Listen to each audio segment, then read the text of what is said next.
காவல் நிலையம் தாக்கப்பட்டிருக்கிறது ரொம்ப சீரியஸான ஒரு விஷயம். எந்த அளவிற்கு தமிழ்நாட்டு மக்கள் சட்டம் ஒழுங்கு சீர்கேட்ட திமுக கவர்மெண்ட்ல பாக்குறாங்களோ அந்த அளவுக்கு மோசமா போயிட்டு இருக்குங்க. முதல்ல போலீஸ்காரங்களை திமுக காரங்க அடிக்கிறாங்க. ஒரு பெண் போலீஸ திமுக நிர்வாகி கேவலப்படுத்துறாரு.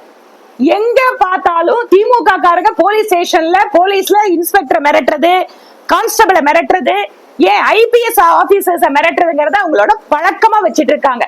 இன்னைக்கு ஒரு லெவல்ல காவல்துறையினுடைய அந்த அலுவலகத்தைய ஸ்டேஷனையே மக்கள் போய் அது எந்த இடத்துல அந்த சூழல் எப்படி ஆச்சுன்னு தெரியாது. எந்த அளவுக்கு காவல்துறை மேல மக்களுக்கு நம்பிக்கை போயிருக்கு.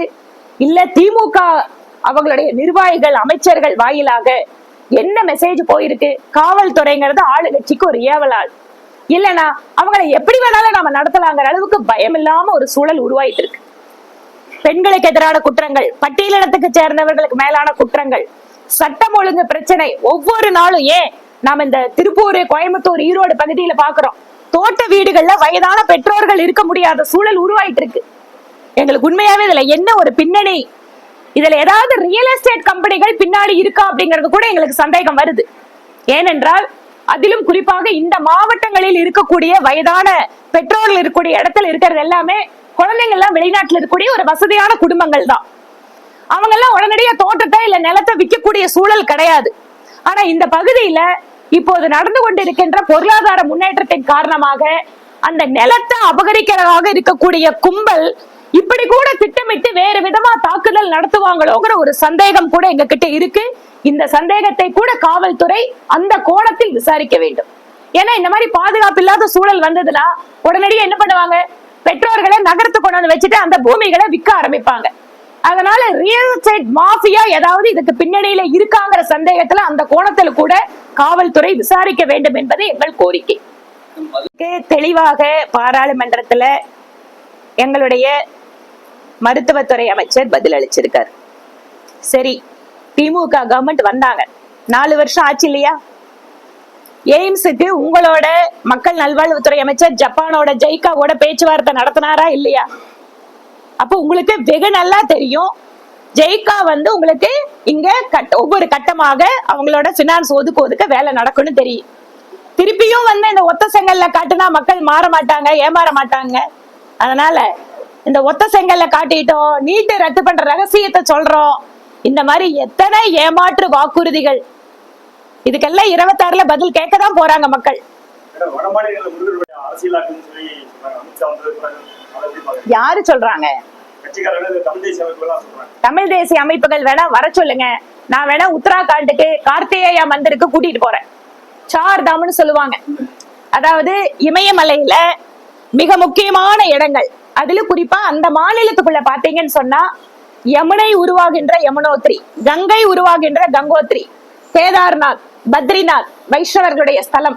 இந்த 4 முக்கியமானத சார்தாம்னு சொல்லுவாங்க. இன்றைக்கு அதுக்கு சரிசமமாக கார்த்திகேயா மந்திர் அப்படின்னு இமயமலையில ஒரு குன்றின் மேல முருகன் கோயில் ரொம்ப ஃபேமஸா இருக்கு.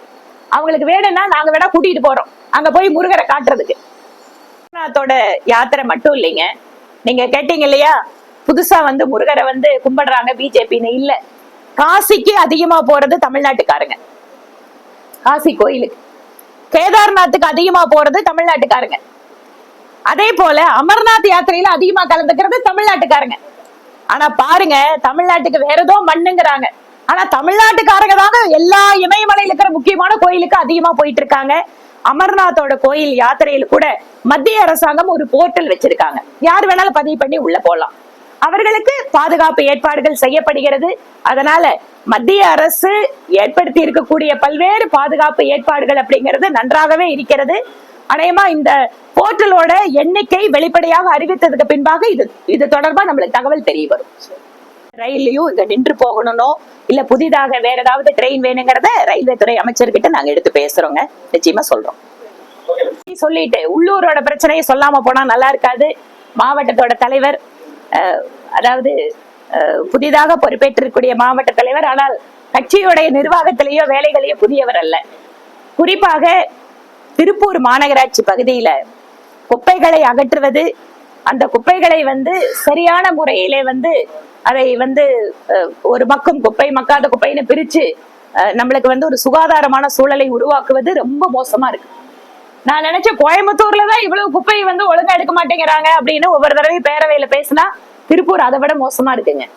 எல்லா குப்பையும் கொண்டு போய் பாதுகாப்பு இல்லாத முறையில எங்கெங்கெல்லாம் பாறைக்குழி இருக்கோ அங்க கொட்டிட்டு இருக்காங்க. மக்கள் குப்பையை தப்பான இடத்துல போட்டா அபராதம் பாடுவோன்னு மிரட்டுறாங்க. ஒரு ஹாஸ்பிட்டல்ல கல்யாண மண்டபத்துல குப்பையை ஒழுங்கா போடலன்னா மாநகராட்சி அவங்களுக்கு ஃபைன் போடுது. ஆனா மாநகராட்சியே கொண்டு போய் குப்பைய சம்பந்தமே இல்லாத இடத்துல கொட்டினா அப்ப இவங்களெல்லாம் என்ன சொல்றது? குப்பைகள் எடுக்கிறதுல குறிப்பாக நம்முடைய கழிவுகளை அப்புறப்படுத்துவது, அதை சயின்டிபிக்கா மேனேஜ் பண்றதில் தமிழகம் மிகப்பெரிய தோல்வி அடைந்திருக்கு. செய்திகளை உடனுக்குடன் தெரிந்து கொள்ள கீழ்கண்ட கேபிள் மற்றும் டிடிஹெச் நெட்வொர்க்குகளில் எம்நாடு செய்தி தொலைக்காட்சியை காணுங்கள். பாதகம் செய்பவரை கண்டால் நாம் பயம் கொள்ளலாகாது பாப்பா. மோதி மிதித்து விடு பாப்பா, அவர் முகத்தில் உமிழ்ந்து விடு பாப்பா. அண்மை செய்திகளை உடனுக்குடன் தெரிந்து கொள்ள இணைந்திருங்கள் எம்நாடு தொலைக்காட்சியுடன்.